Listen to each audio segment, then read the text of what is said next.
네, 질문 드리겠습니다. 수맥 차단을 하기 위해서 생기 도자기 등을 장착했을 때 가정의 기운과 좋은 에너지를 상승시켜주는지 궁금합니다. 그리고 영혼 에너지를 상승시키기 위해서 어떻게 기도를 해야 하는지 스승님의 가르침 부탁드립니다. 수맥을 차단하기 위해서 어떤 보물단지를 놓든 이렇게 단지를 놓든 이런 걸로는 차단하기가 어렵습니다. 여러분들이 혹시나 수맥을 차단하고 싶다면 임시 방편으로 동판을 깔든지, 동판 아시죠? 임시 방편으로 이 동판을 깔든지, 은박지도 수맥을 약간은 차단하는데 약합니다. 은박지는. 그래서 동판으로 이렇게 그 수맥 흐르는 곳을 이렇게 틈이 없이 완벽하게 깔면 수맥 차단에 도움이 됩니다. 이런 방편은 도움이 되지만 항아리 하나 올려놓거나 단지 하나 올려놨다고 해결되지 않습니다. 어떤 분은 거기다 부적을 붙여놓는 분도 있어요. 근데 그렇다고 해서 수맥이 차단되거나 그러지 않습니다. 그러니까 수맥이 흘러서 너무나 부담이 된다면 동판을 사다 우선 깔아보는 게 도움이 됩니다. 그리고 이제 영혼 에너지를 성장시키는 방법을 물으셨나요? 제가 영혼 에너지 성장시키는 방법은 지금까지 강의를 했는데, 그럼 마지막으로 마무리 차원으로서 답을 드리겠습니다. 우리가 영혼 에너지든 인체 에너지든 마음 에너지든 이 기운을 상승시키는 방법이 3가지가 있습니다. 잘 기억해 두세요. 이 3가지가 꼭 있습니다. 첫째는 여러분 육신이 건강해야만이 영혼 에너지도 성장하게 돼 있어요. 병든 사람이 영혼 에너지 성장하기 어렵습니다. 물론 계속 공부하고 깨우치면 좋아질 수는 있어요. 제가 말씀드리는 건 계속 법문 듣고 깨우치면 좀 좋아질 수는 있지만 건강한 사람에 비하면 많이 질량이 떨어집니다. 그래서 여러분들이 이 영혼을 성장시키는 첫째 조건이 건강해지도록 여러분들이 운동하셔야 돼요. 여기 계신 분들이 정기적으로 운동을 하는 분도 있고 안 하는 분도 있는데 아침이 됐든 저녁이 됐든 반드시 하루에 1시간 내지 2시간 정도는 걷든 뛰든 운동을 하시라는 얘기입니다. 여러분들이 마치 직업처럼 숙제처럼 운동을 반드시 해야 됩니다. 이 현재 우리나라 그 공해 있죠. 그 미세먼지 공해, 또 중국에서도 넘어오는 공해, 모래바람 공해, 이런 공해가 많이 있는데 이런 공해에 의해서 우리 인체 에너지가 많이 탁해지고 있어요. 근데 하루에 1시간이든 2시간이든 운동을 하게 되면 그 운동하는 에너지에 의해서 기운이 막 돕니다. 이렇게 기운이 순환되면서 그런 걸 쳐내는 작용을 해요. 탁한 기운을. 그렇기 때문에 하루에 1시간이든 2시간이든 반드시 운동하는 노력이 필요하다. 여러분들 노동하고 운동은 다릅니다. 여러분들이 식당에서 일을 하든 직장에서 일을 하든 사무직을 갖든 이것은 별개예요. 운동하고 노동하고는 별개다. 운동할 때는 우리가 가벼운 마음으로 기운을 순환시키면서 뛰든 걷든 이렇게 하지 않습니까? 요가를 하든. 근데 노동할 때는 그 일을 하는데 집중하고 하기 때문에 그걸 운동으로 전환시키기가 참 어렵습니다. 그래서 반드시 공원에서 뛰든 헬스클럽에서 뛰든 운동을 반드시 하셔야 된다. 두 번째는 여러분들 마음이 이 육신을 또 움직이고 있어요.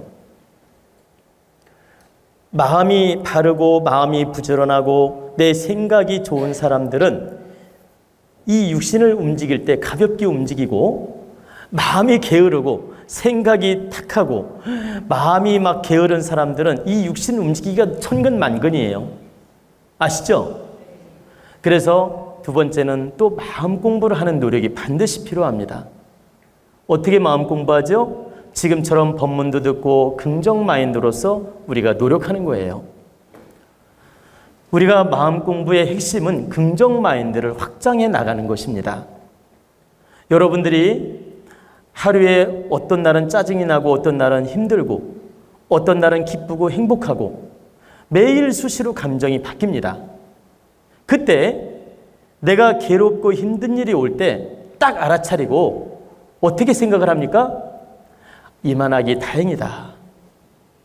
이걸로 액땜이 됐구나. 더 좋은 일이 생기려고 이 시련이 왔구나. 내가 기운이 탁해져서 하느님이 메시지를 주고 있구나. 이걸 극복하라고 시험지를 주셨구나. 이걸 공부하고 깨우치면 더 좋은 복을 주려고 이 아픔을 주셨구나. 이 메시지를 극복하고 나면 나는 성장하겠구나. 이 시험지를 잘 통과하면 반드시 나는 성장하겠구나. 이런 마음으로 어려움을 긍정으로 전환시키는 겁니다. 이게 바로 마음 공부예요. 내가 괴로움이 온다고 해서 안 괴로우는 사람은 거의 없어요. 그러니까 괴로움이 오는데 안 괴로운 사람이 없다. 여러분 아무리 마음 공부해도 있죠. 남편이 지금 저 길거리에서 술 먹고 어떤 여자랑 팔짱 끼고 가고 있어요. 그거 보고 나 마음 공부했으니까 잘 보세요. 여보 잘 놀다 와. 이렇게 할 수 있는 사람 나와보라 그래요. 응? 그리고 남자 입장에서 부인이 아주 예쁘고 사랑스러운데 잘 보세요. 이렇게 기다렸더니 안 들어오길래 저 문 밖에 마중을 나갔어요. 그랬더니 어떤 남자랑 다정하게 팔짱 끼고 있지? 오고 있어. 아니 마중 나갔더니 어떤 남자랑 다정하게 팔짱 끼고 오고 있는 거야. 근데 그걸 보고서 아 우리 여보 잘 갔다 왔어? 이렇게 기분 좋아할 남자 나와보라 그래요. 화가 나는 거 당연하고 따지는 거 당연하고 뺨때기를 때리든 싸움질을 하든 화가 나는 거 당연한 겁니다. 근데 여기서 중요한 것은 뒷일이에요. 마음 공부 한 사람과 안 한 사람 차이야. 그때 분노가 생기는 건 마음 공부 한 사람도 생기고 안 한 사람도 생겨. 똑같아. 좁히고 싶은 거. 응? 똑같은데 마음 공부 한 사람의 차이는 뭐냐? 그때 당신은 분노가 생기지만 그 시간이 딱 지났을 때 자초지종을 정확히 묻게 되고 이유를 알게 되면 이것 또한 저 사람이 잘못은 했지만 나한테 이런 인연을 준 것은 나한테 공부하라고 깨우치라고 이런 인연을 주었구나. 또 저 사람이 미안하다고 반성하니까 내가 한 번은 더 기회를 줘야 되겠구나. 그리고 이 시련으로서 액땜이 됐으니 우리 집안은 다른 일이 좋은 일이 올 것이다. 이렇게 긍정적으로 풀어나가는 게 마음 공부예요. 근데 마음 공부가 안 돼 있으면 평생 물고 늘어져. 당신 저 이쁜 여자랑 팔짱 끼고 왔지? 그년하고 어제 저녁에 뭐 했지? 예? 하면서 등등의 별의별 소리를 다 하면서 평생 물고 늘어지는 거예요. 이혼도 못하면서 평생 물고 늘어져. 응? 이게 바로 무지한 사람이에요. 제가 즉흥적인 예를 드는 겁니다. 바로 이런 차이예요. 그래서 마음 공부해도 즉흥적인 인연이 올 때 화가 난다. 이건 어쩔 수 없다. 근데 우리가 마음 공부가 되고 긍정 마인드가 생기면 이 부정적인 것을 금방 전환시킬 수가 있어요. 이 정도로 다행이구나. 이 정도로 액땜을 했구나. 이 액땜을 했으니 나한테는 더 좋은 일이 올 것이다. 응? 그러면 제가 아까도 강의 중에 얘기를 했는데 우리 도원대학당을 짓는데 여러 업자들을 만나다 보니까 별의별 사람이 다 있지 않습니까? 좋은 사람도 있고 부족한 사람도 있고. 그러면 그런 사람들을 만나면서 내 생각하고 얼마나 다르겠습니까? 저는 도원대학당을 보세요. 혼신을 다해서 짓고 있고 정성을 다해서 짓고 있고 거기에 영혼을 다 쏟습니다. 그리고 저는 여러분들에 비해서 10배나 눈이 밝아요. 여러분들에 비해서 10배나 밝은 이유를 알고 계시죠? 모든 면에 깨달은 눈으로 보기 때문에 10배나 밝게 본다는 얘기입니다. 제가 그 증거를 하나 대면 오칠을 하는데 오칠 사장이 감독을 하고 직원들을 시켜서 오칠을 해요.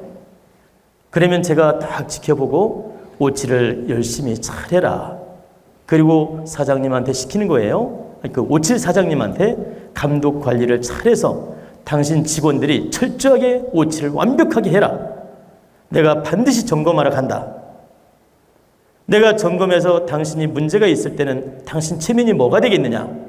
그러니까 철저하게 점검을 해라. 내가 이렇게 지시를 했어요. 그러니까 그 사장님이 걱정하지 말라고 하면서 쫙 오칠을 잘했어. 그럼 이제 내가 점검해도 되겠냐 그랬더니 해도 된대. 내가 딱 가봤어요. 가봤더니 몇 군데나 칠을 안 한 데가 다 나타나는 거야. 그래가지고 내가 야단을 쳤죠. 당신은 일부러 이런 건 아니다. 그러나 깨어있는 눈으로 봤다면 이게 안 보이겠느냐. 대충 보았기 때문에 이게 실수가 나온 거 아니냐. 당신이 영혼을 쏟았다면 이게 안 보였겠느냐. 내가 물었어요. 응?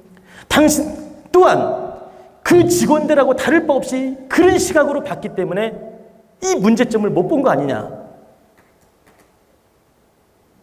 어찌 일을 시키는 총 사장이 직원들하고 같은 시각으로 일을 하면 되겠느냐.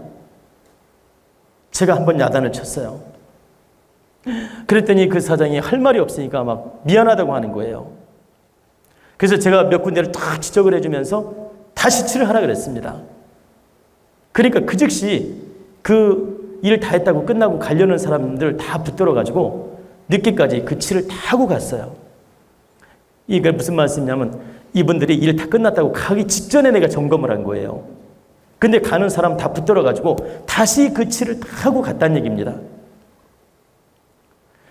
제가 왜 이런 말씀을 잠시 드리냐면 그 사장님도 좋은 마음으로 열심히 했어요. 빈틈없이 하려고 노력을 했고 정말 열심히 노력을 했습니다. 그런데 어떤 차이가 있느냐? 저하고 시각 차이가 있었던 거죠. 책임감의 차이가 있었고 다시 말씀드리면 프로 정신의 차이가 있었다. 제가 이 말씀을 지금 잠깐 드리는 이유는 그러면 그런 걸 겪으면서 저는 뭘 느끼겠습니까? 아쉬움을 느끼겠죠. 그러면 그 당시에는 그런 걸 수정하기 위해서 야단도 치지만 그 시간이 딱 지나면 어떻게 생각하느냐? 아, 하느님이 이런 부족함을 보여준 것은 나로 하여금 네가 하나하나 챙기고 방심하지 마라. 네가 방심하면 이런 빈틈이 생긴다. 그러니까 네가 철저하게 검수를 하고 한 사람 한 사람 다 챙기면서 노력을 해야지. 네가 이 도원대학당을 지면서 업자들을 100% 믿고 네가 방심을 하면 이런 빈틈이 생기느니라. 그러니 반드시 몸소 하나하나 검수하고 영혼을 담아서 철저하게 노력을 해라. 그래야만이 빈틈없이 완성이 된다. 그러니 더욱더 점검을 해서 더욱더 바르게 완성을 해라. 이런 깨달음을 주기 위해서 이분이 이런 모순을 보여주었구나. 이렇게 전환시키고 그 이후부터 그분을 더 이상 서운하게 생각도 안 하고 원망도 안 합니다. 나를 깨우치는 잠시 인연이었구나. 이렇게 받아들이고 그걸 갖다가 마음속에 담아두지도 않는다. 이게 바로 긍정 마인드예요. 만약에 그런 부족함을 하나하나 끄집어내가지고 야단을 치고 문제를 삼으면 큰 공사를 못합니다. 큰 공사하는 사람, 큰 공사를 하면서 작은 부분들이 어떻게 완벽할 수 있겠습니까? 이해도 하고 봐주기도 하고 품어주기도 해야지. 근데 하느님은 저에게 물었던 거예요. 절대 방심하지 마라. 그래서 제가 자나깨나 늘 걱정도 했고 신경도 썼고 하나하나 점검도 했던 것입니다. 제가 사람이 잘거나 쪼잘해서 그런 걸 하나하나 점검한 게 아니라는 겁니다. 여러분도 아시다시피 저는 스승이라는 사람인데 밑에 사람 일 하라. 그냥 다 일을 시켜버리고 보십시오. 내 할 일을 하면 얼마나 편하겠습니까? 예를 들면 이런 거죠. 총감독한테 일을 맡기고 또 이 하청업자들한테 다 일을 맡겨서 알아서 해라. 그냥 이렇게 맡겨버리고 내 일만 하면 얼마나 편하겠습니까? 저도 그렇게 하고 싶죠. 그래야만이 그 사람들한테도 제가 존경을 받을 수 있어요. 왜? 야, 저분은 대단히 크게 큰 시각으로 그냥 일만 시키는구나. 근데 만약에 제가 그렇게 했다면 지금 현재 도원대학당 여러분들이 가보시면 알지만 정말 멋지게 완성을 했습니다. 완성을 했는데 모든 걸 점검하지도 않고 방치했다면 모순이 많이 나타날 수 있다는 거죠. 근데 여러분들 성금을 받아가지고 도원대학당을 이렇게 멋지게 완성하고 있는데 제가 어찌 업자들 실수를 눈 감아줄 수 있으며 대충 넘어갈 수 있겠습니까? 이건 절대 그래서는 안 되는 거죠. 그래서 제가 하나하나 챙길 수밖에 없었고 볼 수밖에 없었다. 또한 우리 부회장님이 차나깨나 걱정하고 차나깨나 감독을 하고 차나깨나 관리를 해서 또 이렇게 아주 잘 완성이 됐습니다.